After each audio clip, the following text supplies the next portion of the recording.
कौशल्य.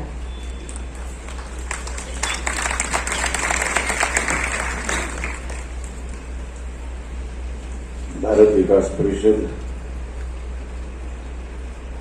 आमचे मित्र सिद्धराम पाटील आणि ते जमलेल्या सर्व हिंदू बंधूंनो आणि भगिनींनो,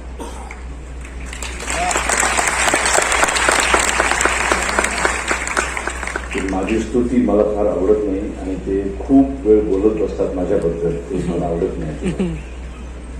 कारण आज इथे खरे दोन हिरो आहेत. ते पहिले म्हणजे बंकिमचंद्र आणि दुसरे आहेत स्वातंत्र्यवीर सावरकर. आणि त्यांच्याबद्दल बोलायला मी आलो तेव्हा मी नाट्य आणि सिने क्षेत्रात काय केलं की माझी टिमकी वाजवून घेणं हे मला योग्य वाटत नाही, पटत नाही. त्यामुळे जेव्हा जेव्हा मला विचारतात की तुमचा परिचय काय, तेव्हा मी सांगतो शरद वंशी अभिनेते आता व्याख्यान देतील एवढाच परिचय द्या. तरी त्यांना राहत नाही, त्यांचं प्रेम असतं आणि मग ते शोधून काढतात कुठून कुठून. माफ करा मी तुम्हाला मध्ये थांबवलं, पण मला ते खरंच कसं तरी होतं, मळमळायला लागतं. आज अतिशय स्तुत्य असा उपक्रम आमचे अमोलजी आणि सिद्धराम पाटील आणि भारत विकास परिषद अशा तिघांच्या प्रयत्नातून तिथे एक अतिशय सुंदर असा कार्यक्रम ऋषी बंकिमचंद्रांच्या मराठीतल्या पहिल्या चरित्राचा प्रकाशन सोहळा. खरं तर ही दुर्दैवाची गोष्ट आहे की बंकिमचंद्रांचं मराठीमधलं पहिलं चरित्र यायला एवढी वर्ष लागली. काय आठवतंय ते इथे न आलेल्यांना उद्या कसं सांगता येईल आणि हा विचार कसा पसरवता येईल. मोबाईलमध्ये शूट केलं की ते मोबाईलमध्येच राहतं आणि फक्त व्हॉट्सअप संस्कृतीमध्ये ती फॉरवर्ड केलं जातं. फॉरवर्ड करणारा सुद्धा आलेलं न ऐकता फॉरवर्ड करत राहतो. ते काय बोललाय हे मला पटलंय का, काही नाही, चालू असतं. आज फारच एका ऋषितुल्य अशा साहित्यिकाने त्यांच्या चरित्र मराठीमध्ये आणि त्याचं प्रकाशन माझं नशीब आहे. मी स्वतःला भाग्यवान समजतो की सिद्धराम पाटीलांनी मला निवडलं यासाठी. एवढी माझी लायकी नाही आहे. त्यांना माझ्या हस्ते याचं प्रकाशन झालं. वंदे मातरम हा मंत्र ज्यांनी ह्या हिंदुस्थानला दिला असा हा एक ऋषितुल्य फार सुंदर मिलिंद सबनीसांची माझी चांगली परिचय आहे. त्यांनी अप्रतिम असं हे चरित्र लिहिलंय. कारण प्रकाशन करायच्या आधी म्हटलं मला एकदा वाचायला द्या आणि मी माझ्या शूटिंगच्या व्यस्ततेमधनं वरवर वाचलं. आता मी शांतपणे उद्यापासून ते वाचेन. पण मला बऱ्यापैकी माहिती आहे बंकिमचंद्रांबद्दल, वंदे मातरमबद्दल, या गीताचा जन्म कसा झाला आणि या गीताची हत्या कशी झाली. आज ती हत्या तुमच्यासमोर मी मांडणार आहे. 7 नोव्हेंबर 1875 ह्या दिवशी बंकिमचंद्रांना हे गीत स्फुरलं. वंदे मातरम सुजलाम सुफलाम मलयज शीतलाम सश्य श्यामलाम मातरम वंदे मातरम. अप्रतिम शब्द. बसले होते नौहाटी म्हणून गाव आहे बंगालमधलं. तिथे बसलेले होते त्यांच्या घराच्या दुसऱ्या मजल्यावरती. काहीतरी काव्य स्फुरावं अशी त्यांची खूप इच्छा होती. वाटत होतं काहीतरी चांगलं स्फुरेल, काहीतरी चांगलं विचार येईल आणि मी लिहीन. काही केल्या त्यांना सुचत नव्हतं. गंगा नदीवर काहीतरी लिहावं अशी त्यांची इच्छा होती. काही केल्या काही सुचेना. आणि मग फ्रस्ट्रेट होऊन ते बाहेर पडले आणि गंगा नदीच्या तीरावर जाऊन ते बसले आणि गंगा नदीच्या तीरावर शांतपणे त्या पात्राकडं संथ वाहणारं ते गंगामय्याचं पात्र पाहत बसले. आणि त्या पात्रामध्ये, त्या नदीमध्ये एक मच्छीमार करणारा, मासेमारी करणारा एक कोळी त्याच्या छोट्याशा नावेमधून बंगालमधलं बंगाली भाषेत एक गीत म्हणत ते जाळं टाकत होता. आणि मग ते गीत बंकिमचंद्रांच्या कानावर पडलं. त्या बंगाली गीताचा अर्थ असा होता की तो कोळी त्या नदीला आई म्हणत होता आणि तिला म्हणत होता की हे माझं संपूर्ण संसार, माझं संपूर्ण कुटुंब हे केवळ आणि केवळ तुझ्यामुळे चालतं. तू वाहतेस म्हणून तुझ्या पात्रामध्ये मासे वाहतात, तू वाहतेस म्हणून तुझ्या पात्रामध्ये मासे असतात आणि मग जाळं टाकतो आणि ते मासे माझ्या जाळ्यात अडकतात आणि ते मासे मी घरी घेऊन जातो म्हणून माझ्या संपूर्ण कुटुंबाचं 2 वेळचं पोट भरतं. मला अन्न देणारी तू माझी माता आहेस. आणि अशा भावनांचं ते बंगालीमधलं तो गाणं ऐकतात बंकिमचंद्र आणि त्यांना ती स्फूर्ती येते, त्यांना ते स्फुरतं, त्यांना ते सुचतं आणि मग तिथून ते धावत धावत धावत घरी येतात आणि कागदावरती अप्रतिम अशी 5 कडवी उतरवली जातात. सुजलाम सुफलाम मलयज शीतलाम सस्य श्यामलाम मातरम वंदे मातरम. कार्यक्रमाची सुरुवात वंदे मातरमनी झाली आणि असं लिहिलं होतं त्या कार्यक्रमाच्या पत्रिकेवर, संपूर्ण वंदे मातरम म्हणून मी ऐकत होतो पुढे, पण त्यांनी 2 कडव्यात का संपवलं मला कळलं नाही. तर असं करू नका, पूर्ण वंदे मातरम का, पूर्ण 5 कडवी का, त्या काही कुठे गेलं माहीत नाही. आहेत का काय असलेलं? पुढच्या वेळेला असं नका करू. वंदे मातरम पूर्ण 5 कडवी गा. त्याच्या पुढची 3 कडवी गायलीच पाहिजेत आणि भारत विकास परिषदेचा कार्यक्रम आहे आणि पुढची 3 कडवी गायली नाही तर कसं चालेल? तर ह्या 3 कडव्यांवरती ऑब्जेक्शन घेण्यात आलं आणि त्या 3 कडव्यांची हत्या करण्यात आली. आणि मग त्यांनी ते वंदे मातरम लिहिलं. ते वंदे मातरम आपल्या काही अतिशय निकटवर्तीय मित्रांना वाचून दाखवलं, आपल्या मुलीला वाचून दाखवलं आणि मग सगळ्यांनी म्हटलं की आवडलं नाही कोणालाही. मुलींनी सुद्धा ते आवडलं नाही म्हणून सांगितलं वडिलांना. मित्रांनी सांगितलं मग आम्हाला नाही आवडलं, कारण हे एकतर फार विचित्र गडबुजरी लिहिलेस तू, हे काही मध्येच बंगाली भाषा वापरलेस, मध्येच संस्कृत शब्द वापरलेस, हे असं काय लिहिलेस हे वंदे मातरम? काय आत्मविश्वास असेल स्वतःच्या काव्याबद्दल? ते तेव्हा त्यांना म्हणाले की आज तुम्हाला जे आवडलेलं नाहीये ते काव्य पुढे जाऊन भविष्यामध्ये ह्या हिंदुस्थानच्या स्वातंत्र्याचा मंत्र बनेल, एवढा मला विश्वास आहे. मराठी तुकाराम पाटलांनी सांगितलं तो प्रसंग की बंगालची फाळणी झाली आणि त्या फाळणीच्या विरोधात कोर्टामध्ये केस आणि बाहेर सगळी हजारो 10-15 हजार बंगाली हिंदू जमलेले होते, तरुण जमलेले होते आणि घोषणाबाजी करायची होती. नेमकी काय घोषणा, कुठलीही घोषणा प्रचलित नव्हती. तेव्हा दिलीप सबनीसांच्याच पुस्तकामध्ये, वंदे मातरम पुस्तकामध्ये ह्या प्रसंगाचा उल्लेख केलाय त्याने की 14 वर्षाचा मुलगा पहिल्यांदा वंदे मातरम म्हणून त्याने आरोळी ठोकली. त्याला पकडलं पोलिसांनी, ब्रिटिशांनी पकडलं आणि त्याला चौकामध्ये चापकाचे फटके मारायची शिक्षा दिली. आणि जसे जसे त्याला चापकाचे फटके बसत होते त्या प्रत्येक चापकाच्या फटक्याबरोबर त्याच्या तोंडातून वंदे मातरमचा उद्गार दिसत होता आणि तो शेवटी मुलगा मेला चापकाच्या फटक्यातून आणि शेवटच्या क्षणापर्यंत त्याच्या मुखातून फक्त वंदे मातरम येत होता. आणि तो क्षण होता पहिल्यांदा की वंदे मातरम या राष्ट्राच्या स्वातंत्र्य चळवळीचा मंत्र बनला. त्याच्यानंतर मग त्यांनी आनंदमठ कादंबरी लिहिली. मग त्या आनंदमठ कादंबरीमध्ये त्यांनी आधी लिहिलेलं वंदे मातरम त्या कादंबरीमध्ये घातलं. मग आनंदमठ कादंबरीवरती एक नाटक प्रस्तुत केलं गेलं आणि त्या नाटकामध्ये नाट्यगीत म्हणून ते पहिल्यांदा स्टेजवरती वंदे मातरमचं गायन झालं. 1885ला ब्रिटिश अधिकाऱ्यांनी राष्ट्रीय काँग्रेसची स्थापना केली, भारतीयांनी नाही. आणि मग त्याचं जे अधिवेशन होतं पहिलं, त्या अधिवेशनाचा समारोप अशा एखाद्या गीताने करावा म्हणून ही जबाबदारी रवींद्रनाथ टागोरांवरती टाकली गेली. रवींद्रनाथ टागोरांना सांगण्यात आलं की तुम्ही असे गीत निवडा की जे उद्या भारताचं राष्ट्रगीत होऊ शकतं. आणि त्या संपूर्ण राष्ट्रीय काँग्रेसच्या अधिवेशनाचा समारोप रवींद्रनाथ टागोरांनी, तेही स्वतः एवढे महान कवी, पण त्यांनी स्वतःचं गीत निवडलं नाही, त्यांनी बंकिमचंद्रांचं वंदे मातरम निवडलं.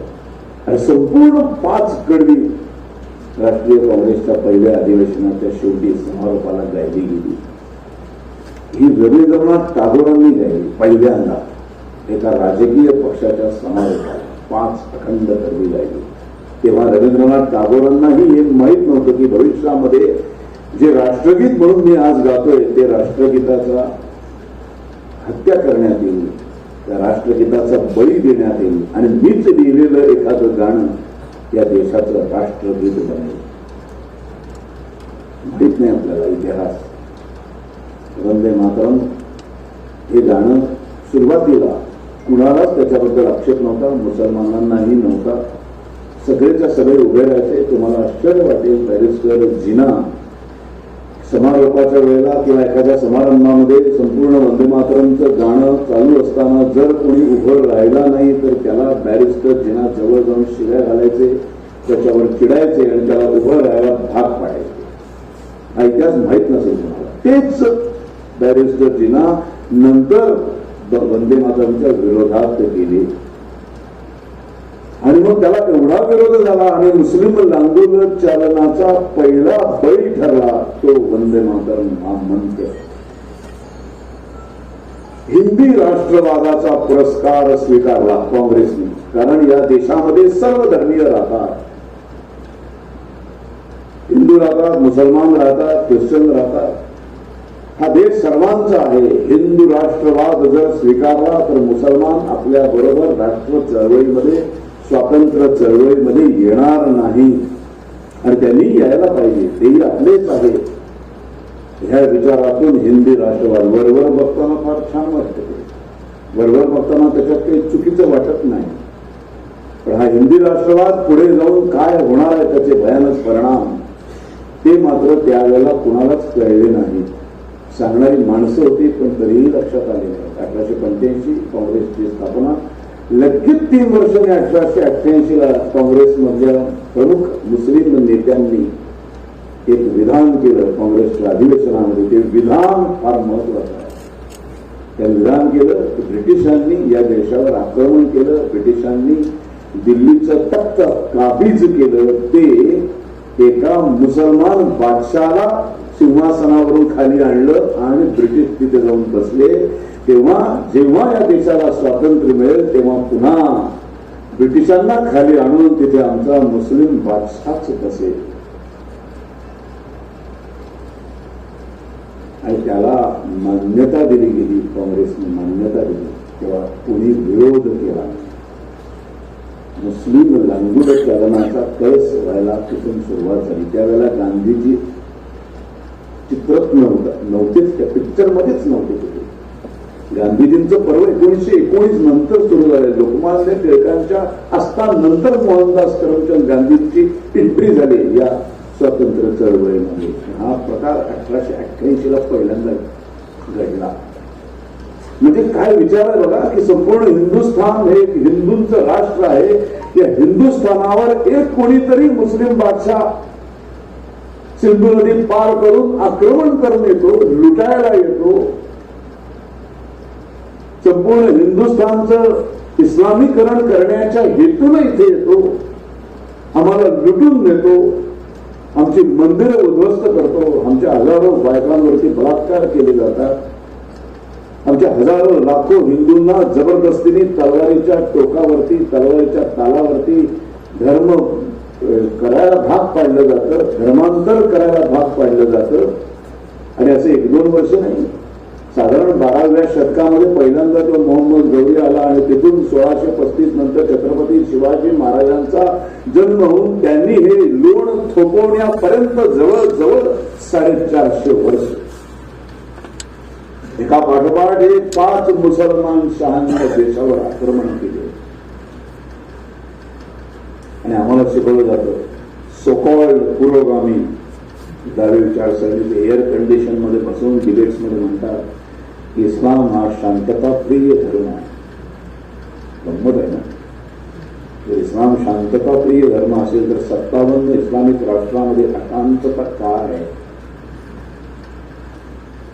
का पाकिस्तान शांत नाही? पूर्ण इस्लामिक राष्ट्र. अफगाणिस्तान पूर्ण इस्लामिक राष्ट्र. बांगलादेशची आजच बातमी वाचली. बांगलादेशची अवस्था दिवाळखोरी निघण्यापर्यंत निर्माण झालेली आहे. तिथे तर कोणी हिंदू राहत नाही, 1-1.5% हिंदू आहे, त्यांना कोणी विचारतही नाही. ते जीव मोठे धरून बसलेले आहेत. मी विचार करा मंडळी, एक अतिशय संख्यात्मक गणित तुमच्यासमोर मांडतो. 15 ऑगस्ट 1947 या देशाची लोकसंख्या 36 करोड होती, थोडीशी आसपास. त्याच्यामध्ये जवळजवळ 35% मुसलमानांची लोकसंख्या होती. जेव्हा ते 35% होते तेव्हा त्यांनी एक वेगळा राष्ट्र मागितलं, देश मागितला. धर्मावर आधारित राष्ट्र 35% झाल्यावर आपल्याला त्यांना द्यावं लागलं. नंतर मग गांधीजींच्या आणि काँग्रेसच्या कृपेने ज्यांना जायचं नाहीये त्यांनी जाऊ नये, ज्यांना इथेच राहायचंय त्यांनी इथेच राहावं, असं गांधीजींनी फरमान काढलं आणि काही मुसलमान इथेच राहिले. त्याही वेळेला बाबासाहेब आंबेडकर, घटनाकार, ज्यांना आपण भारतरत्न पुरस्कार मानतो, ज्यांनी लिहिलेल्या घटनेवर, ज्यांनी लिहिलेल्या संविधानावर हे राष्ट्र चालतं, त्या बाबासाहेबांचे उद्गार, शेवटचा हिंदू तिथला इथे येत नाही आणि शेवटचा मुसलमान इथला तिथे जात नाही तोपर्यंत फाळणी पूर्ण होणार नाही. ते सावरकरांचे नाही. सावरकर म्हणाले असते तर त्याला भयानक रूप मिळतं. हे म्हणाले बाबासाहेब आंबेडकर, त्यांनी इस्लाम बरोबर ओळखला होता. त्यांचं पुस्तक वाचा, पाकिस्तान और पार्टिशन ऑफ इंडिया. त्याच्यात ते म्हणतात मुसलमान कधीही राष्ट्रीय होऊ शकत नाही, एका विशिष्ट देशाची सीमा असं त्यांना मान्यच नाही. त्यांची विभागणी, जगाची विभागणी 2 भागात केलेली आहे, दारुल इस्लाम आणि दारुल हर्ब. जिथे मुसलमान राहतात, शासनकर्ते मुसलमान आहेत, तो संपूर्ण प्रदेश दारुल इस्लाम. आणि जिथे मुसलमान राहतात पण शासनकर्ते मुसलमान नाहीत, तो प्रदेश आहे दारुल हर्ब, म्हणजे France, Russia, England, America, Bharat. त्या दारुल हर्बचं रूपांतर दारुल इस्लाम मध्ये करणं हे प्रत्येक मुसलमानाचं धार्मिक कर्तव्य आहे. आणि ते करण्यासाठी जो जो मार्ग निवडला जाईल त्याला जिहाद म्हणतात. त्याच्यात भाग घेणाऱ्याला गाझी म्हणतात आणि अशाला जन्नत प्राप्त होते, अशी शिकवण दिली जाते. त्यामुळे एक राष्ट्र, एक सीमा असलेलं राष्ट्र त्याला मान्यच नाही. त्यांना संपूर्ण पृथ्वीवरच अल्लाचं राज्य आणते. आणि अशा धर्माला आमचे हिंदू पुरोगामी तथाकथित सेक्युलर शांतताप्रिय धर्म म्हणतात. 450 वर्ष त्यांनी थैमान घातलं. 2 हातामध्ये 2 वस्तू होत्या, एका हातामध्ये होती तलवार आणि एका हातामध्ये होती कुराण. आयदर कुराण कबूल करा नाहीतर मारायला करा. हजारो मंदिरं उद्ध्वस्त केली. आम्हाला काही नाही वाटत. ही जी मानसिकता आहे ही आम्ही समजूनच घेतली नाही, ही काँग्रेसने समजूनच घेतली नाही. आणि मग त्याचा बळी प्रत्येक वेळेला ते आमच्या बरोबर आलेच पाहिजे म्हणून लोटांगण घालत गेले. कळलंच नाही ना की ते येणारच नाहीये. एखाद दुसरा अपवाद सोडला तर असे किती मुसलमान देशाच्या स्वातंत्र्य चळवळीमध्ये होते. प्रत्येक वेळेला ती 2-3 नावं आम्हाला सांगितली जातात, आमच्या तोंडावर मांडली जातात. त्यांच्याबद्दल पण सावरकर खूप छान बोलली, सांगितलं. ही मुळात मानसिकता काय आहे, ही मानसिकता ओळखायला हवी होती. आणि त्याचा बळी एक गोष्टीचा बळी पडत गेला. हिंदू राष्ट्रवादाचा बळी ठरला हिंदी राष्ट्रवादा. आम्ही सगळे हिंदी आहोत, आम्ही सगळे भाऊ आहोत, हिंदू मुस्लिम भाई भाई, आम्ही सगळे बंधू आहोत. आम्ही मानतो, आम्ही सगळ्यांनाच मानतो. आमच्या हिंदूंच्या रक्तातच वसुधैव कुटुंबकमची भावना आहे, आमच्या डीएनए मध्येच आहे.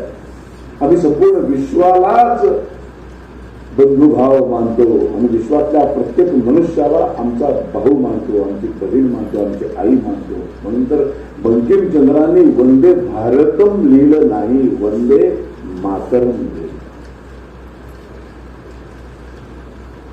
आणि मग त्यांनी वंदे मातरमवर ऑब्जेक्शन घ्यायला सुरुवात केली. हे गाणं, हे गीत, हे हिंदू एका कवीने हिंदू देवदेवतांचं गोड कौतुक गाणारं गीत आहे, ते आम्ही गाणार नाही. आम्हाला तुमच्या देवदेवतांचं कौतुक मान्य नाही, इस्लामला ते मान्य नाही.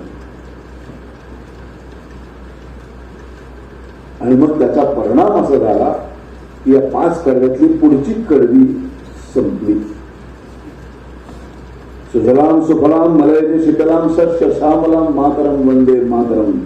शुभ्र ज्योत्स्ना पुलकित यामिनीम फुल्ल कुसुमित द्रुमदल शोभिनीम. पृथ्वीचं वर्णन आहे, तर वर्णन करणारा हिंदू कवी आहे. कुठलाही कवी एखाद्या गोष्टीचं वर्णन करताना तो त्याला अनेक गोष्टींच्या उपमा देत असतो. मुळात पृथ्वीला वंदन करायला शिकवलंच आम्हाला श्रीकृष्ण आहे.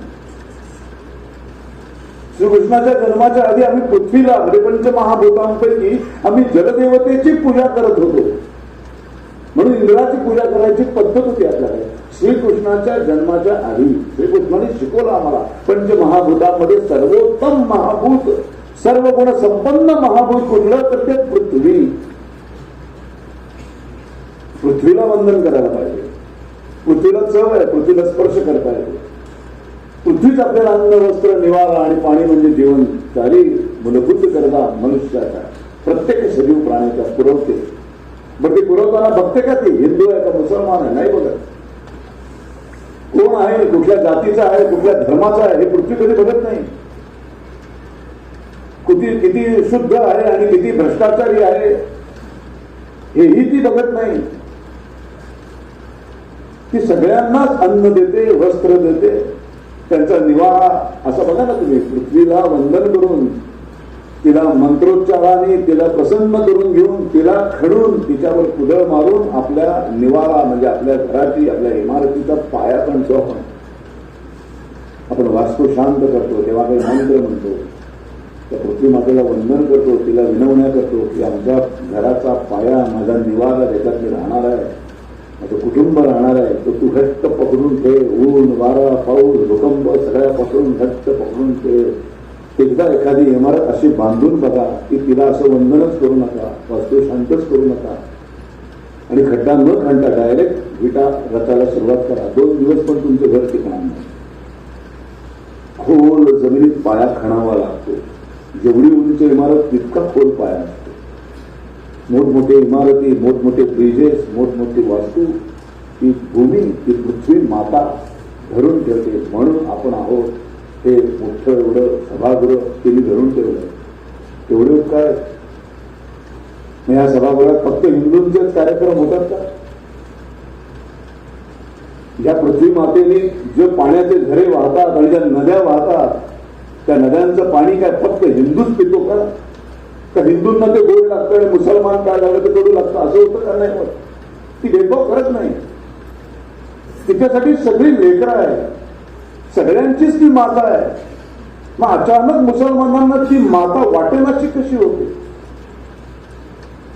अचानक पुढच्या कड्यानं कोटी कोटी कंठ कल कल निनाद कराले, कोटी कोटी भुजे धृत कर कर वाले, अबला केन मायेत बले बहुभल धारणीम नमामि कारणीम रिपुदल वारणीम मातरम वंदे मातरम. विरोध कसा व्हायला?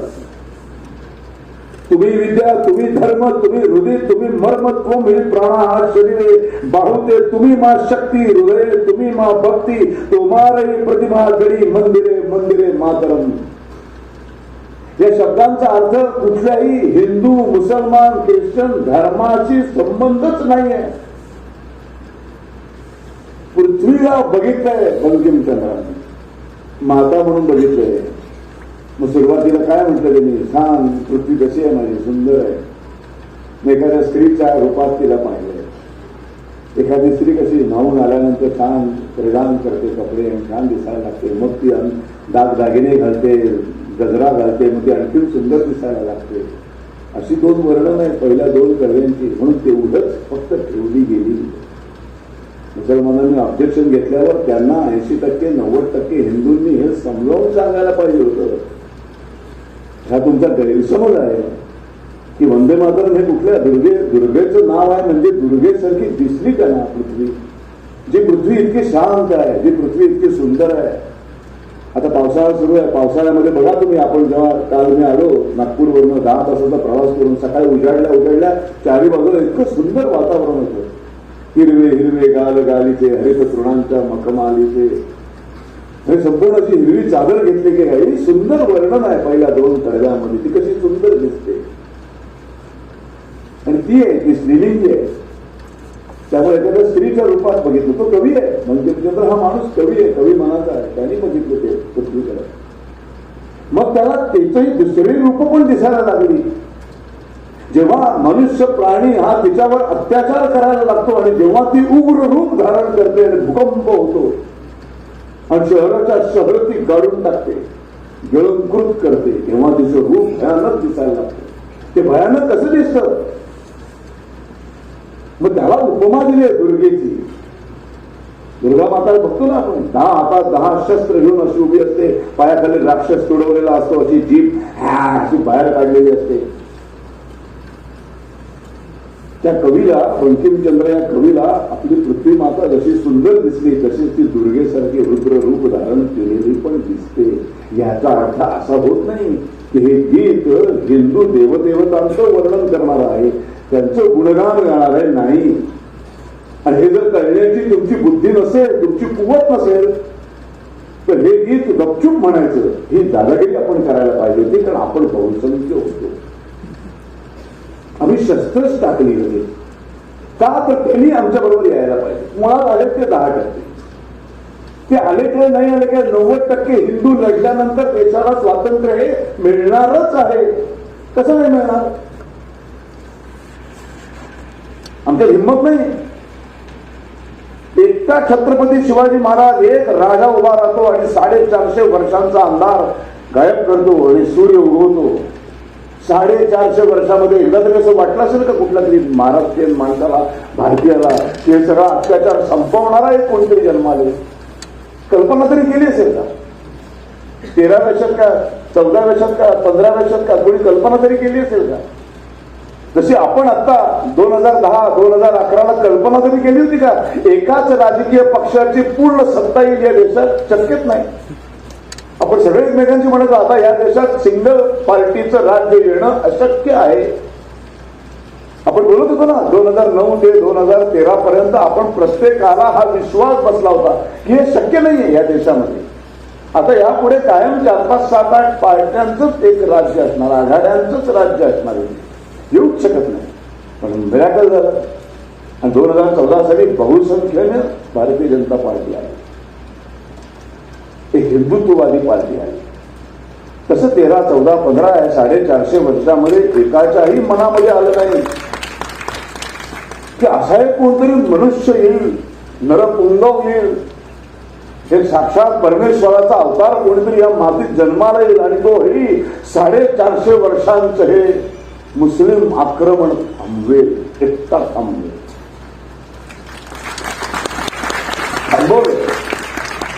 थांबवलं, थोपवलं, परतवलं आणि स्वराज्याची मूर्त मेढ रोवली. जे छत्रपतींनी शून्यातून एक स्वराज्य निर्माण केलं, त्या स्वराज्याच्या सीमा दश दिशांमध्ये नेण्याचं काम पुढे पहिल्या बाजीराव पेशव्यांनी केलं. मनात सुद्धा आलं नसेल आपल्या की असं काहीतरी होऊ शकतं. झालं. न होता सिवा तो सुन्नत होती सबकी. आज आपण जे इथे उभे आहोत ना त्याला पूर्णपणे छत्रपती शिवाजी महाराज कारणीभूत आहे.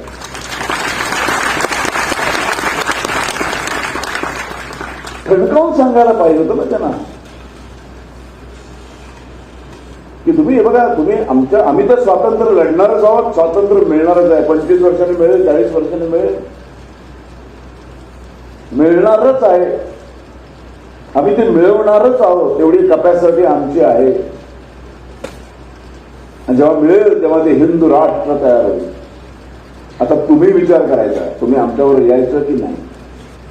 आलात तर स्वतंत्र हिंदू राष्ट्रात तुम्हाला सन्मानानं जगवलं जाईल, सन्मानानं वागवलं जाईल, तुम्हाला तुमची योग्य किंमत दिली जाईल, तुमच्या योग्य सीट्स दिल्या जातील. नाही आलात तरी आम्ही स्वातंत्र्य मिळवणार. सावरकरांचंच वाक्य आहे. तुम्ही सोबत आलात तर तुम्हाला बरोबर घेऊन, नाही आला तर तुमच्या विणा आणि मध्ये आला तर करून आम्ही स्वातंत्र्य मिळवणार. पण ही सांगायची हिंमतच आम्ही केली नाही. आम्ही हिंदी राष्ट्रवादाच्या दुधखोळ्या कल्पनेमध्ये वाहवत गेला काँग्रेस आणि म्हणतील त्या गोष्टीला. म्हणजे असतं ना, आता भारत विकास परिषदेचा आजचा कार्यक्रम आहे. एखादा माणूस भारत विकास परिषदेचा मेंबर नाही आहे त्यांना हे नाट्यगृह हवं आहे. ह्या नाट्यगृहाचे जे कोण व्यवस्थापक असतील ते कुठल्या तरी वेगळ्या पक्षाचे वेगळ्या विचारसरणीचे असतील समजा. आता हे द्यायला हवंय आमच्या कार्यक्रमाला. आजचं हे थिएटर हवंय, हे थिएटर हवंय म्हणून आम्ही त्यांच्याकडे गेलो. त्यांना म्हटलं हे आम्हाला हवंय. आधी हो म्हणाले. भारत विकास परिषद, शरद कुंभे व्याख्यान देणार, बंकिमचंद्र सावरकर म्हटलं लगेच तरी सांगितलं नाही दुसरा कार्यक्रम आहे. आधी दुसरा कार्यक्रम घेतलेला आहे. मग आम्हाला तर हे नाट्यगृह हवंय. पावसाळा चालू आहे, ओपन मैदानामध्ये कार्यक्रम करता येत नाही आम्हाला, बंदिस्त नाट्यगृह हवंय. मग आम्ही 4-4 वेळा विनवणं केलं. बघा ना काय होतंय का, बघा ना प्लीज तो काही कार्यक्रम ऍडजस्ट करता येते का. तो कुणाचा कार्यक्रम आहे ना, ते कुणाचा नसतो तो, पण द्यायचं नसतं त्यामुळे तो देत नाही. वाटेल ती कारणं सांगायला लागतो. मग आम्हाला ते हवंय. मग हवंय म्हटल्यावर आम्ही त्यांचं नकळतपणे लांगूलच चालन करायला सुरुवात.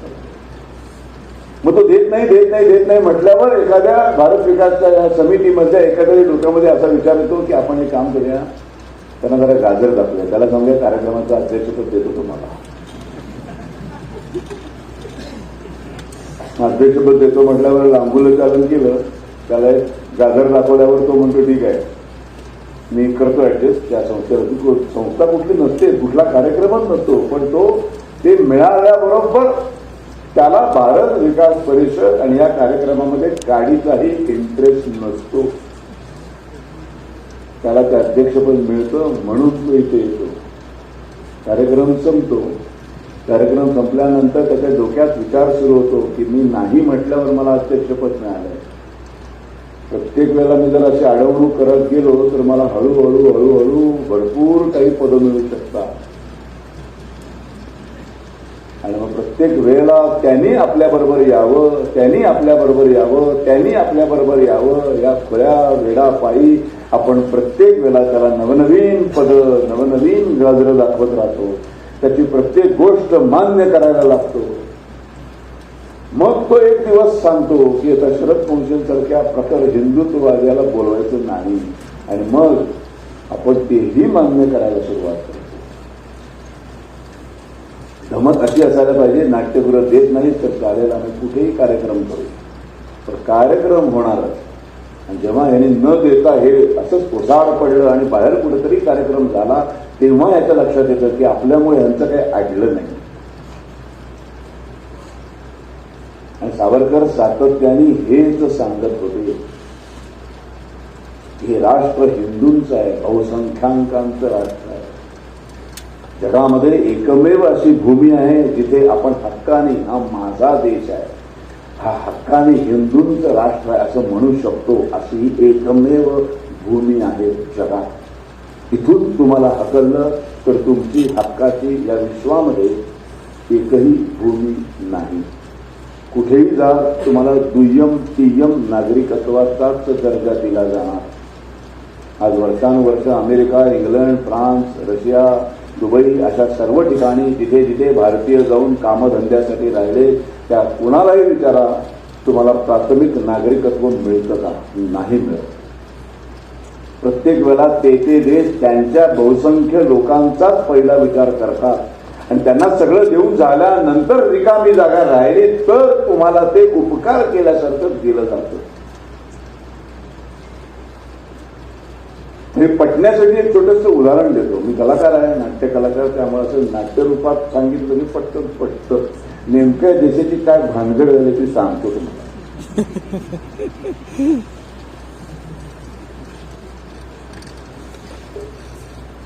म्हणजे आज मी आलो इथे लातूरला आणि अचानक मला आता फोन आला. मगाशी आमचे सिद्धराम पाटील बरोबर होते आणि होते तेव्हा मला फोन आला आणि उद्याचं शूटिंग रद्द झालंय माझं. मी त्याला म्हटलं रद्द झालं तर त्यांना आनंद झाला. ते माझे थांबा ना,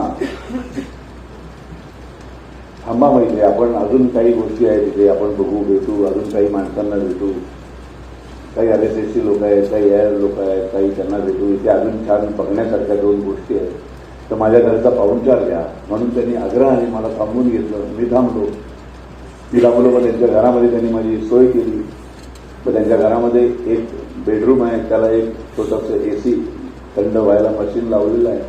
तर त्यांनी त्यांच्या बायका मुलांना सांगितलं की बाबा रे ते पोंक्षेसारखा मोठा माणूस येतोय आपल्याकडे राहायला. तर आज आपण सगळ्यांनी हॉलमध्ये झोपूया बाहेर आणि त्याला आपण ती बेडरूम देऊया.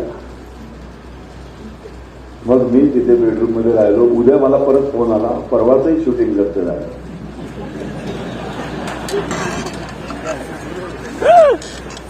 मी त्यांना म्हटलं ते मला आनंद झाला. त्यांना मग अजून काही आपण तिथे असं करता करता माझं रोजच शूटिंग रद्द होऊ लागलं आणि मी एक 8-10 दिवस तिथे मुक्काम ठोकला.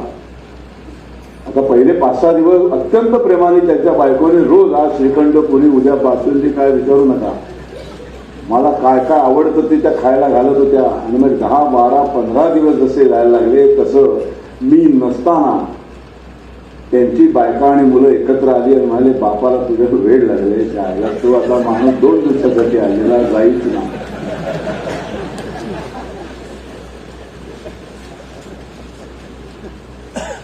हळूहळू आता माझे कपडे मी 2च आणलेले होते, 2 दिवसासाठी आलो म्हणून.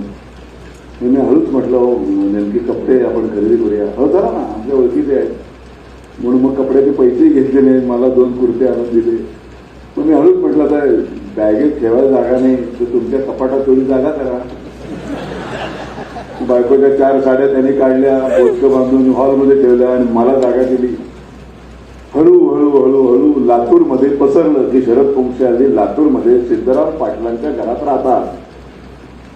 मग मला भेटायला माणसं यायला लागली त्यांच्या घरी. मला भेटायला येणाऱ्या माणसांना चहा पाणी यांची बायको करते. आता मुलं हळूहळू पिसाटायला लागली, बायको पण चिडचिड व्हायला लागली. चहायला ही काय भानगड आहे यार, 1 महिना झाला. मग एक दिवस सकाळी बेल वाजली, दरवाजा उघडला यांनी. बघितलं तर एक बाई उभी होती बॅगा घेऊन 2 मुलांसह. सिद्धराम पाटलाने विचारलं, आपण कोण? त्या म्हणाल्या, मी सविता पोंक्षे, शरद पोंक्षेंची बायको, ही 2 मुलं माझी.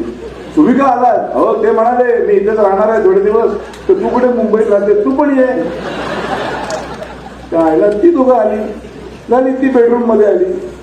हळूहळू यांच्या सगळ्या बायकोच्या साड्या आम्ही रातोडी बांधून बाहेर टाकलेल्या, आमच्या बायकोच्या साड्या बिड्या सगळं आम्ही काबीज केलं.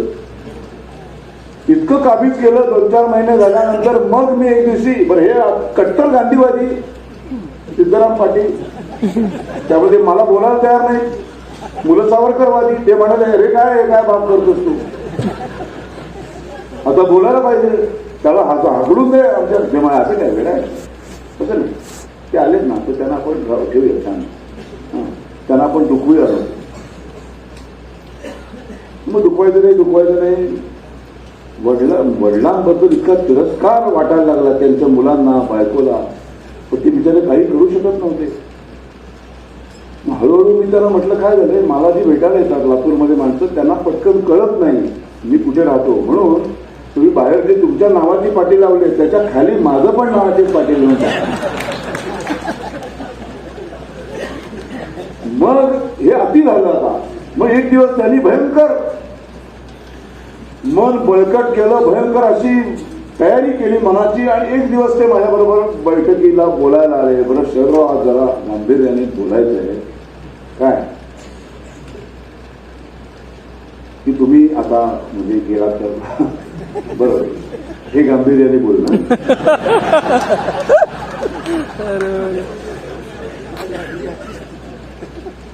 तुम्ही जर जाणार नसाल तर मला उपोषण करावं लागेल.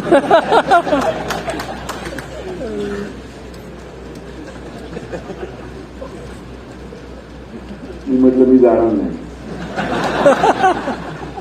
ही बेडरूम माझी आहे, ही बेडरूम तुझी आहे, हे आता तू सिद्ध करून दाखव. लक्षात आलं?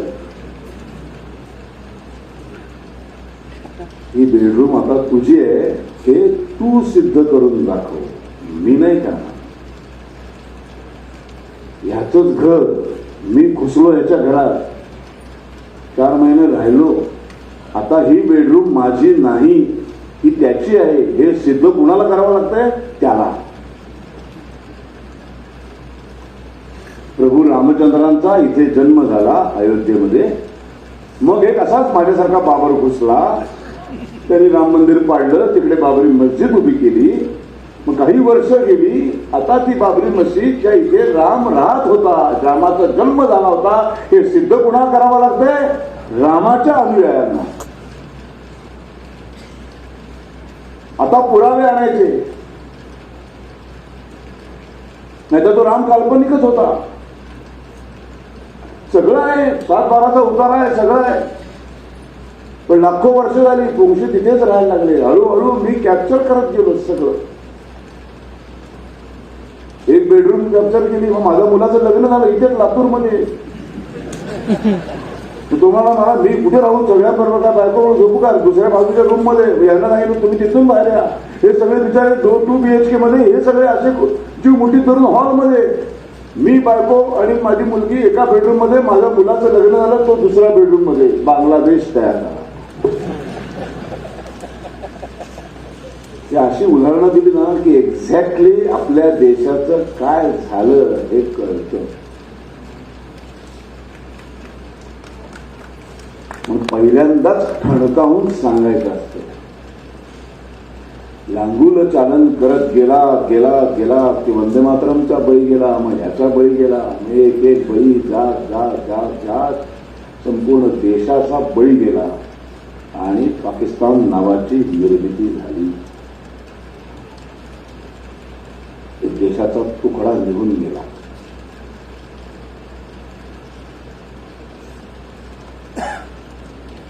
आणि स्वातंत्र्यवीर सावरकर नेमके ह्याच गोष्टीसाठी आयुष्यभर लढले. जेव्हा 1937 साली सर्व निर्बंधातून मुक्त झाले आणि जेव्हा आता ते पुन्हा राजकारणामध्ये सहभागी होणार, तेव्हा सुभाष बाबूंनी त्यांना आमंत्रण दिलं होतं, या काँग्रेसमध्ये या, तुमची गरज आहे देशाला. राजकारणामध्ये काँग्रेस इतकी वर्ष जुना पक्ष, राष्ट्रीय काँग्रेस, केवळ स्वातंत्र्यासाठी निर्माण झालेली ही पार्टी, ही संघटना, हा पक्ष, तुम्ही आला तर आणखीन बळकट होईल. तेव्हा ते म्हणाले नाही, जोपर्यंत काँग्रेस हिंदी राष्ट्रवादाचा पुरस्कार करते आणि मुस्लिम लांगुल चालन करते तोपर्यंत मी काँग्रेसमध्ये कदापि येणार नाही. कारण हा हिंदी राष्ट्रवाद एक ना एक दिवस या देशाची शक्ल केल्याशिवाय राहणार नाही. 1937 साली कर्णावतीला हिंदू महासभेच्या अध्यक्षपदावरून केलेल्या भाषणामध्ये माणूस वाक्य बोलला आणि बरोबर 10 वर्षांनी वाक्य खरं ठरलं. देशाची शक्ल 10 वर्षांनी झाली, पाकिस्तानची निर्मिती झाली. निर्मिती झाल्यानंतर सुद्धा सगळे तिकडे जाऊ देत, तिकडचे सगळे हिंदू इकडे येऊ देत, एक हिंदू राष्ट्र उभा राहील, एक मुस्लिम राष्ट्र उभा राहील, सगळे सुखाने जगू. तेही होऊ दिलं नाही. देश स्वतंत्र झाल्यानंतर या देशाचं राष्ट्रगीत कुठलं व्हायला हवं? वंदे मातरमचं राष्ट्रगीत व्हायला हवं. पण 1875 हे 1947 इतकी वर्ष देशाच्या स्वातंत्र्याचा जो मंत्र झाला होता वंदे मातरम, जे संपूर्ण पृथ्वीचं वंदन करणारं गीत लिहिलं गेलं होतं, तोच मंत्र या देशाचं राष्ट्रगीत व्हायला पाहिजे होतं.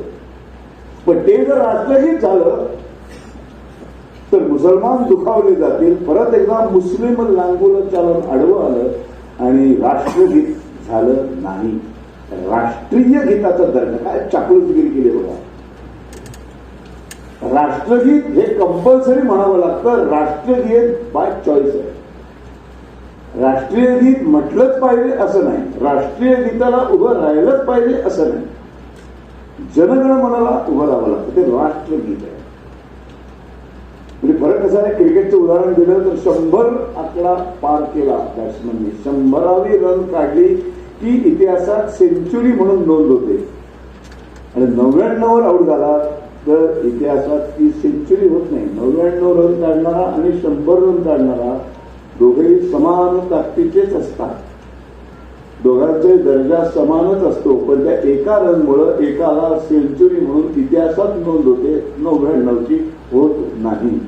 राष्ट्रीय गीताचा राष्ट्रीय गीत नाव देऊन त्याचा असा पुन्हा एकदा बळी पाडला.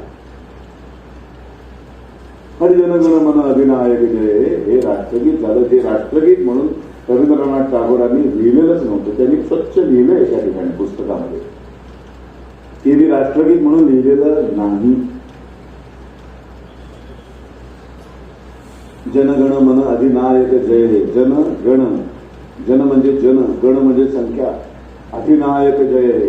भारत भाग्य विधाता यांच्या सर्वांनी मिळून हे सर्वजण अधिनायक झाले आणि त्यांनी भारताचं भाग्य विधाता ठरले. भारताचं भाग्य ठरवलं, स्वातंत्र्य दिलं भारताला. मग ते कुठून कुठून आहे हे जन, कुठून कुठून आले तर पंजाब सिंध गुजरात मराठा द्राविड उत्कल वर्ण देशाच्या कानाकोपऱ्यातून आले. विंध्य हिमाचल यमुना गंगा उच्चल जलधी तरंग तव शुभ नामे जागे, त्यांचं नाव घेतल्यावर आम्ही जागा होतो. तव शुभ आशिष मागे, त्यांचे आशीर्वाद आम्हाला हवे. गाये तव जय गा, त्यांच्या विजयाची गाथा गातो. हे गाणं त्या सगळ्यांचं आहे, त्या सर्वांच्या मेहनतीतून देशाला स्वातंत्र्य मिळालं. त्यांचं हे गीत आहे, राष्ट्राचं गीत नाही. राष्ट्राचं गीत वंदे मातरम. ह्याच्यात कुठल्या माणसाचं वर्णन नाही. सुजलाम सुफलाम मलय, हे पृथ्वी माता आहे. अखंड पृथ्वीचं वर्णन करणारं गीत आहे. हेच गीत व्हायला पाहिजे होतं, राष्ट्रगीत. हे राष्ट्रगीत झालं तर मुसलमान दुखावले जातात. हे झालं की मुसलमान दुखावतात, ते झालं की मुसलमान दुखावतात. सतत मुसलमान दुखावतात. एकाच गोष्टीखाली आम्ही आमचा स्वाभिमान विकला, आमच्या पाठीचा कणा पार निस्तनाभूत केला आणि आमचं राष्ट्र दुबळं उभं राहिलं. आम्ही ठामपणे हेच नाही, भूमिका कधी घेऊच शकलो नाही. आणि त्याचे इतके भयानक परिणाम की काही वर्षांपूर्वी सांगली जिल्ह्यामध्ये गणपतीमध्ये त्या गणेशोत्सवाची जी चित्र उभी करतात, सजावट उभी करतात, त्या सजावटीमध्ये अफजल खान वधाचं चित्र उभं केलं होतं. ही बातमी सगळ्यांना माहिती आहे. त्याच्यानंतर केवढं मोठं रामायण घडलं. एकीकडे म्हणतात सर्व राजकीय पक्ष, सर्व राजकीय पुढारी म्हणतात की छत्रपती भाषणाची सुरुवात करतात. महाराष्ट्राचा आराध्य दैवत छत्रपती शिवाजी महाराज.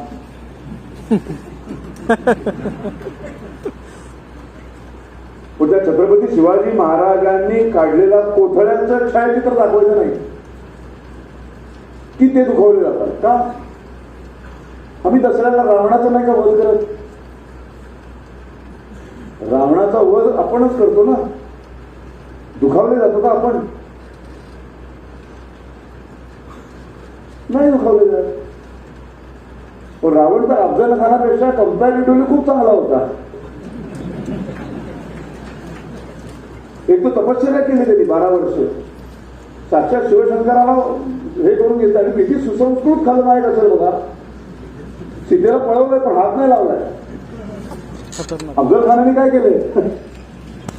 किती बायका, किती मंदिरं, किती माणसं, किती हजारोंचं धर्मांतरण. तुळजापूरची तुळजा भवानीची मूर्तीची विटंबना केली हो. आणखी काय पाहिजे? तो अफजल खान या महाराष्ट्रामध्ये सुफी संत होतो.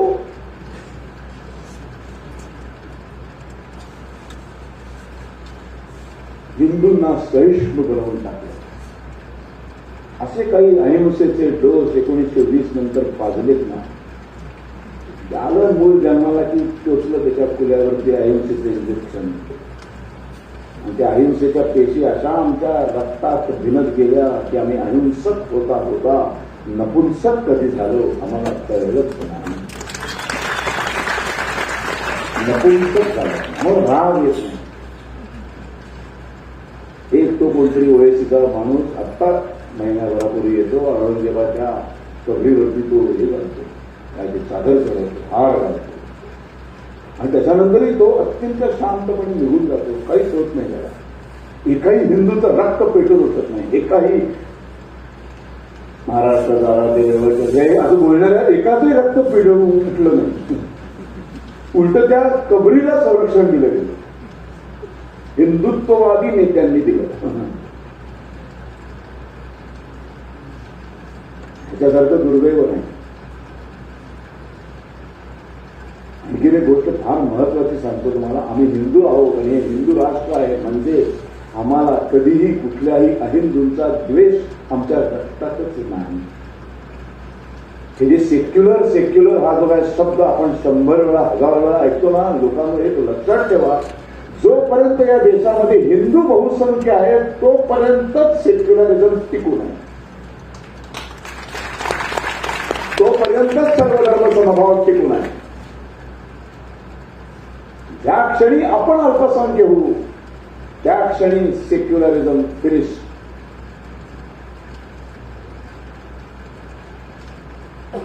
सत्तेचाळीस साली जे पाकिस्तानात गेले तिथे 15% हिंदू होते 47ला. 75 वर्ष दोन्ही देशांना झाली. 75 वर्षानंतर तिथले 1.5% नाही काहीतरी 0.5% आले. 15%चे 0.5% आले. शांतताप्रिय धर्माच्या राष्ट्रात गेले कुठे मध्ये? गायब झाले. 14% हिंदू गायब झाले. पण या सेक्युलर राष्ट्रामध्ये 8% होते 47ला, ते 75 वर्षानंतर 22% झाले. लक्षात ठेवा, या 22चे ज्या दिवशी 35 होतील त्या दिवशी नवीन राष्ट्राची मागणी होणार. आणि जसा वंदे मातरमचा बळी गेला तसा अजून एक तुकडा जाऊ शकतो. त्यामुळे आपल्याला एक गोष्ट कायम लक्षात ठेवायची, हे सगळं ऐकल्यानंतर प्रत्येकाच्या मनात प्रश्न येतो की आता आम्ही काय करायचं. हे विचार छान ऐकले, आम्ही भाषण छान वाचले, टाळ्या वेळा वाजवल्या, पण मग शेवटी प्रश्न अनुत्तरित राहतो की मी काय करायचं. हा प्रश्न प्रत्येक सर्वसामान्य माणसाला अनुत्तरित राहतो. त्या प्रश्नाचं उत्तर सांगतो आता. जेव्हा जेव्हा कुठल्याही निवडणुका येतील, ग्रामपंचायतीपासून लोकसभेपर्यंत, एकच गोष्ट लक्षात ठेवा, एक मंत्र लक्षात ठेवा, जो जो हिंदू हित की बात करेगा वही देश पर राज करेगा. मत मागायला येणारा उमेदवार हा हिंदूंचं हित बघणार आहे की नाही एवढंच बघा आणि मत द्या. आपला अमूल्य मत. कुठल्याही मुसलमानांचा द्वेष, ख्रिश्चनांचा द्वेष आमच्या रक्तातच नाही. किती सुंदर आहे आमचा धर्म. तुम्हाला सांगू का मी, 450 वर्ष ज्यांनी आमची मंदिरं भ्रष्ट केली, हजारो लोकांचं धर्मांतरण केलं, हजारो कत्तली केल्या, त्या सगळ्यांबद्दल आम्ही आज काय म्हणतो, मॅक्झिमम हिंदू काय म्हणतात की हा देश जेवढा आमचा आहे तेवढा त्यांचाही आहे म्हणतो ना आपण. हे कोण म्हणतं? हिंदू म्हणतो. हे हिंदू म्हणतात. पाकिस्तानमध्ये असं का नाही म्हणत? कधी कोणी म्हटलं नाही की एवढा पाकिस्तान त्यांचा आहे, तेवढंच त्यात 15% जे राहिले, लाहोर सोडून नाही आले, इस्लामाबाद सोडून नाही आले, त्याही हिंदूंचा तेवढाच आहे असं कोणी म्हटलं का? नाही म्हटलं. अफगाणिस्तानमध्ये म्हटलं का? नाही म्हटलं. 57 राष्ट्र आहेत. तिथले जे जे नॉन मुस्लिम्स आहेत त्यांच्याबद्दल काय त्यांची अवस्था आहे ते तिथे जाऊन बघा आणि जागे व्हा. हिंदूंनो जागे व्हा. आपण सगळे बघा, एक गोष्ट लक्षात ठेवा, त्यांच्यामध्ये पण 7 का 8 जाती आहेत बरं का. आपल्याला फक्त शिया आणि सिंधी माहिती आहे, पण त्याच्या व्यतिरिक्त पण अनेक जाती आहेत. तो त्यांचा एक गुणधर्म काय माहिती, जेव्हा जेव्हा इस्लाम खतरे में असतो ना, ते सगळं विसरून पटकन एकत्र येतात. 57 राष्ट्र एकत्र येतात. याचं उत्तम उदाहरण आता नुपूर शर्माच्या प्रकरणामध्ये आपण बघितलं. तुटून पडले की नाही सगळे 57 राष्ट्र, इतके तुटून पडले की नरेंद्र मोदींना माफी मागावी लागली. भारतीय जनता पार्टीला नुपूर शर्माचं सदस्यत्वच रद्द करावं लागलं. एकीची ताकद काय आहे हे त्यांनी दाखवून दिलं. खरं तर त्या 57 राष्ट्रांचा हिंदुस्थानची काही संबंध नाही. दाखवून दिलं. इस्लाम खतरेने एका त्यांच्या फक्त प्रेषिताबद्दल जरा काही ती बोलली, बरोबर तितकं वादळ उठलं. आमच्या देवदेवतांबद्दल सर्रास वाटेल ते बोललं जातं, त्यांची दिंगल केली जाते, राम काल्पनिक आहे म्हटलं जातं. आमचं रक्त नाही खावं.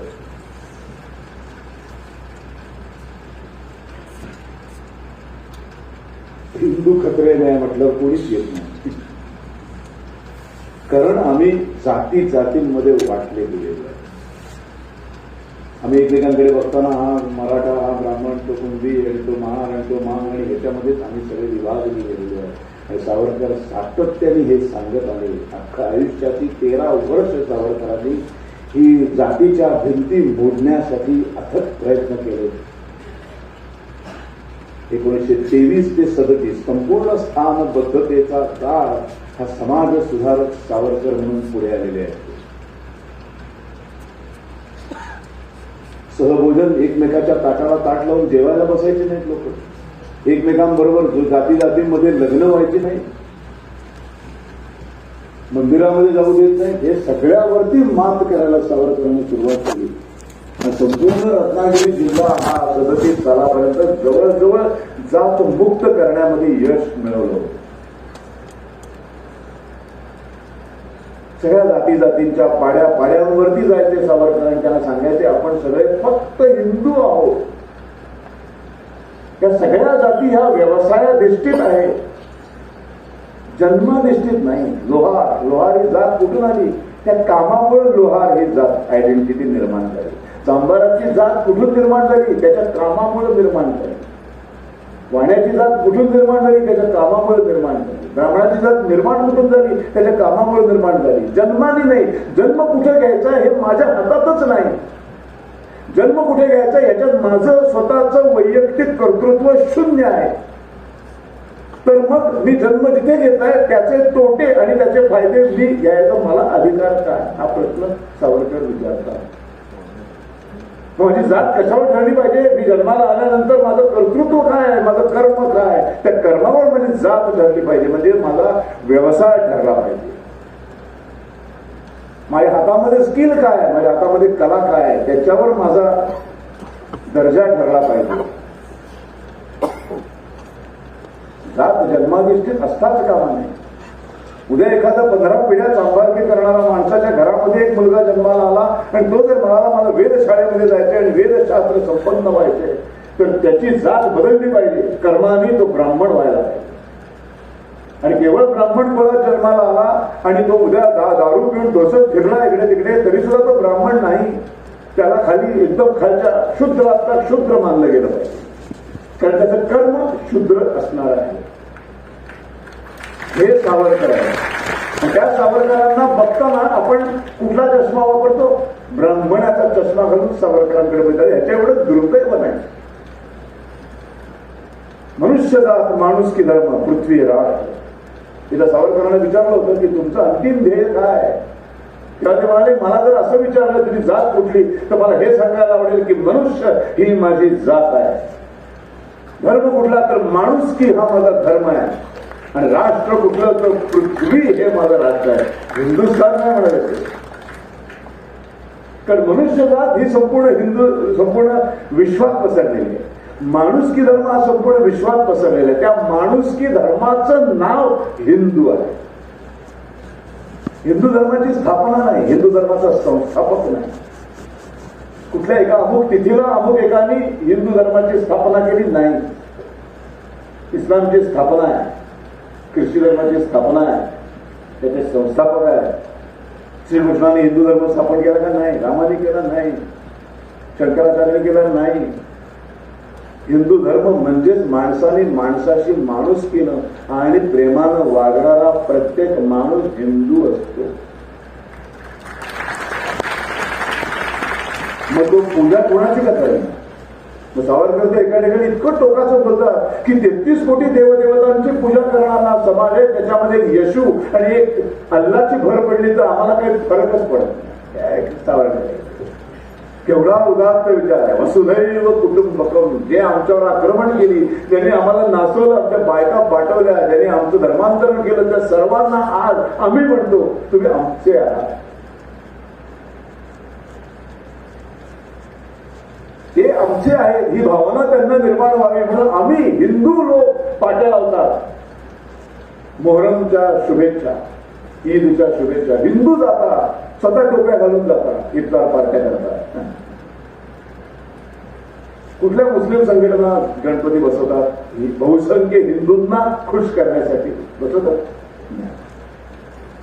या देशामध्ये आजही 80% हिंदू राहतात. त्या 80%ांना खुश करण्यासाठी आपण त्यांचे आहोत. जसं आपण धडपडतो ना, आपण जाणीवपूर्वक ईदला माझ्या जेवढे मित्र असतील, जे काय 5-7 मुस्लिम मित्र, त्यांना आवर्जून आठवणीनं ईद मुबारक मेसेज टाकतो व्हॉट्सअपवर, आठवणीनं टाकतो. एक वेळ गणपतीला हिंदू मित्रांना टाकायला विसरेन मी, दिवाळीला विसरेन, पण मुसलमानाला विसरत नाही. का? त्याला सतत आपण ही जाणीव करून देतो, बाबा रे तुम्ही आमची काय.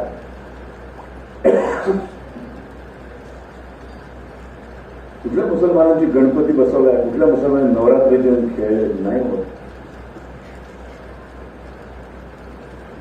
आपण खाण्यावर सगळ्यांना आपलं मानत आलं, ते जोपर्यंत आपलं मानत नाही तोपर्यंत आपल्याला आपली आयडेंटिटी टिकवायला लागतात.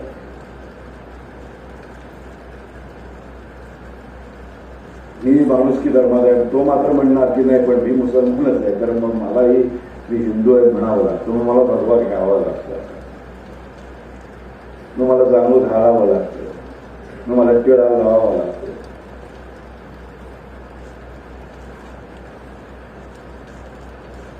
अहिंसेचीच पूजा करायची असते, पण कधी कुठपर्यंत. समोरची आता शस्त्र घेऊन उभे आहे, आम्ही खोळ्यात म्हणायचं आम्ही का अहिंसे मरणाला तुम्ही दावत देताय. नाही, जोपर्यंत तोही स्वतःचं शस्त्र ठेवत नाही तोपर्यंत मी नाही करणार, तो मला अधिकार नाही. वाघासमोर पंडित मोदक घेऊन गेला तर वाघाचा पंडित मोदक होतो, वाघासमोर बंदूकच घेऊन जायची असते. वेगळं कल्पना नाही चालत. असे स्वातंत्र्यवीर सावरकर, असे आपण हिंदू आहोत. त्या जातीच्या भिंती संपवा. गेल्या 15-20 वर्षांमध्ये अशी काही घाणेरडी माणसं या महाराष्ट्रात जन्माला आली की तुमच्या माणसा हिंदू मधल्या जातीच्या भिंती बळकट करण्याचे अत्यंत नीच कर्म करतात. त्यांच्यापासून मित्रांनो हात जोडून विनंती होते, सावध राहा. मित्रांमध्ये फूट पाडली जाते. आमच्या सर्व देवदेवतांना शिव्या दिल्या जातात. हिंदू धर्माच्या सगळ्या संस्कारांना, सगळ्या परंपरांना तुच्छ मानलं जातं, फालतू मानलं जातं. नाही, अत्यंत शास्त्रशुद्ध विचार करून आमचे सगळे सणवार नेमलेले आहेत आमच्या ऋषी मुनींनी. म्हणजे कुठल्याही पद्धती घाणेरड्या नाहीये. छत्रपती शिवाजी महाराज हे ओळखून होते.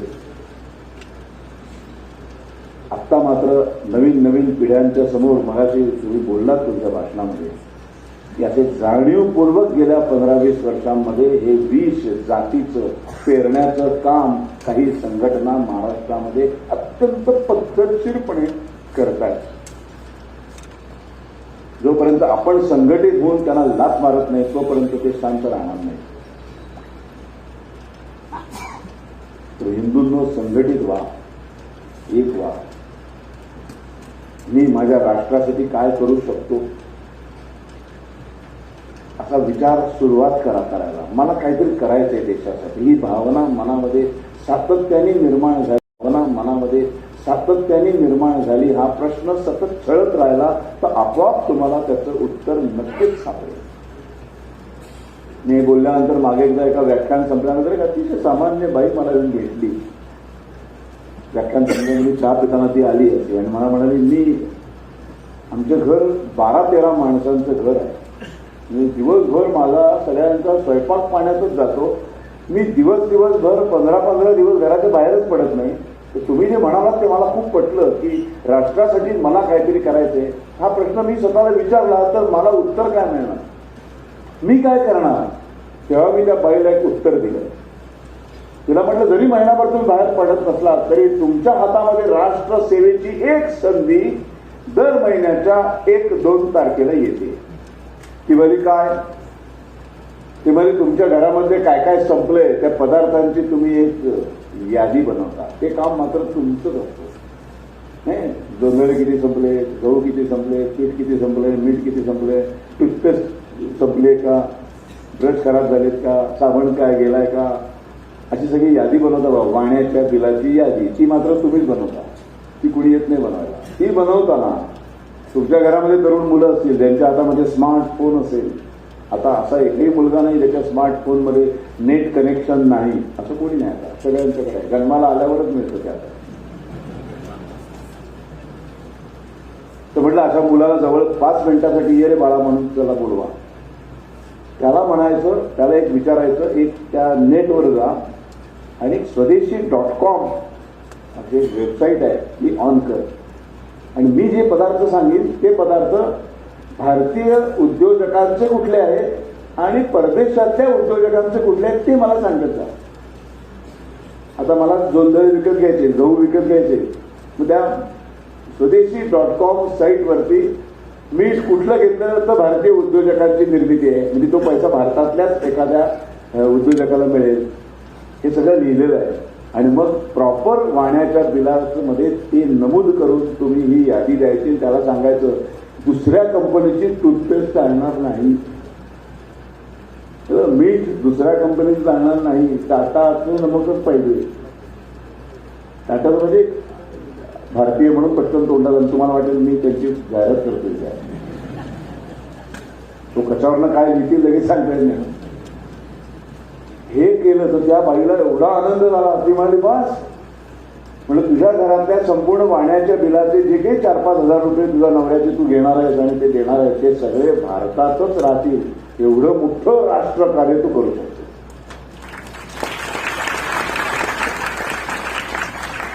आज इथे कार्यक्रमाला एवढी प्रचंड गर्दी झाली आहे. प्रत्येक जण काही ना काहीतरी सायकल, स्कूटर, बाईक, 4 व्हीलर अशा गाड्या घेऊन आला असाल तुम्ही.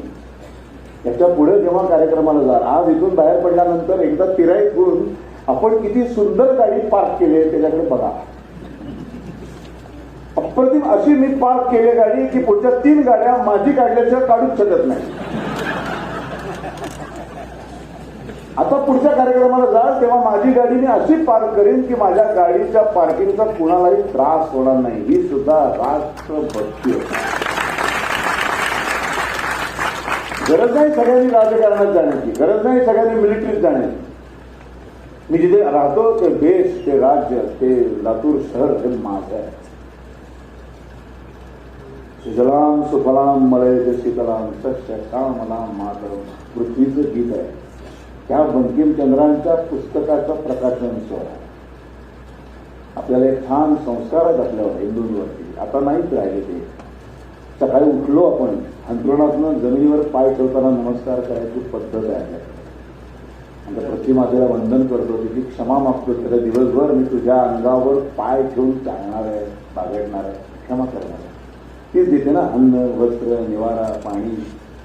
तिच्या अंगावर पाय ठेवून आपण नाचतो, जातो. तिची क्षमा मागून अख्खा दिवस आपण फिरतो आणि आपण इथून जातो बाहेर सहजपणे तिच्यावर झुंकतो, काहीच वाटत नाही. ही भावनाच आमच्या मनामध्ये 75 वर्षामध्ये निर्माणच केली गेली नाही. ती माझी माता आहे, नाही झुंकेल कसा. कुठेही असे उभे राहताना दिसतात आणि पटकन धार मारून येतात. काय रे धार कोणावर मारतोस तू? आईवर. पृथ्वी माता म्हणतो आपण तिला. रिपुदल वर्ण काय वर्ण आहे. तुम्ही विद्या, तुम्ही धर्म, तुम्ही हृदय, तुम्ही मर्म, तुम ही प्राण हा शरीरे बाहुते तुम्ही मा शक्ती. काय काय म्हटलंय.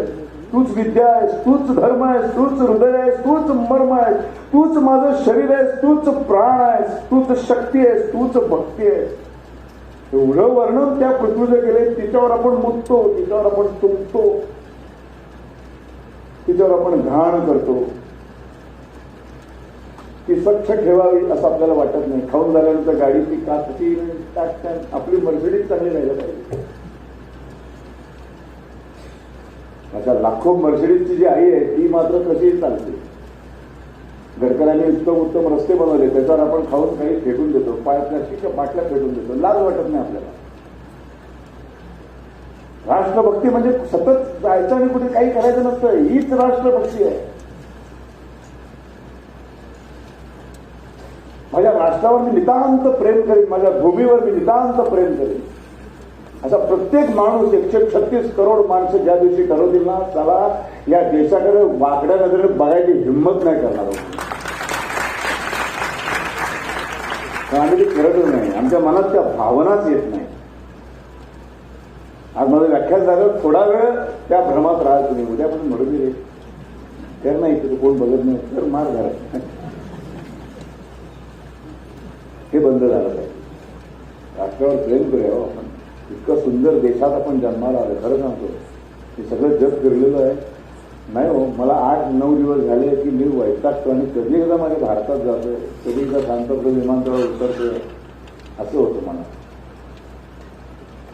कधी एकदा माझा देश इतका प्यारा आहे, इतका सुंदर आहे.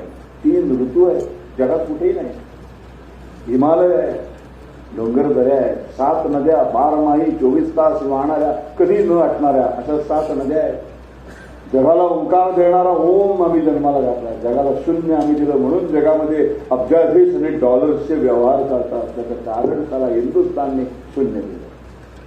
हिंदुस्थानी सामवेद दिला, 4 वेद दिले, म्हणून 14 विद्या 64 कला जन्माला, म्हणून मायकल जॅक्सन गायला आणि नाचला. कारण आम्ही दिले ते. हिंदुस्थानवर प्रेम करा, या राष्ट्रावर प्रेम करा, हिंदू धर्मावर प्रेम करा. याच्याकडे कोणी बघेल तर त्याला ठणकावून तिथल्या तिथं विचार करू नका कसला. ही ताकद ज्या दिवशी सामान्य माणसामध्ये निर्माण होईल ना, त्या दिवशी देश घडेल. असो, आज मला इथे बोलवलं आणि इतकं सुंदर असं बंकिमचंद्रांच्या चरित्राचा प्रकाशन माझ्या हस्ते करायची मला सुवर्ण संधी दिली. आणि हे पुस्तक मिलिंद सबनीसांकडून लिहून घेण्यासाठी अथक परिश्रम करणं, त्याचं पूर्ण श्रेय या सीताराम पाटलांना जातं. त्यांच्यासाठी काय आहे. आणि हा कार्यक्रम महाराष्ट्रात तुम्ही म्हणाल की आपण करू असं म्हणणारा एक अमोल रत्न त्यांना भेटलं. म्हणजे अमोलसाठी पण याचा काय आहे. आणि भारत विकास परिषदेसारखी एक इतकी सुंदर संघटना, देश विचारांनी भरलेली संघटना ह्याच्या पाठीशी उभी राहिली आणि आमच्यासारख्या लोकांना बोलवलं. एवढी सुंदर गर्दी झाली. आज बघा, बंकिमचंद्र ते सावरकर ऐकायला एवढी माणसं आहेत. नाच गाण्याला पण हल्ली नसतात, विचार ऐकायला आले. मागे तर खूप तरुण मुलं बसलेली आहेत. किती कळलं असेल मला माहित नाही, पण काहीतरी चांगलं ऐकतायत की गेले तास दीड तास. आणि सर्वांचा मी अत्यंत आभारी आहे. परत भेटू अशाच नवनवीन विषयांवरती, नवनवीन व्याख्यानांच्या रूपाने. कधीही बोलवा, मी येईल. जय हिंद, जय महाराष्ट्र.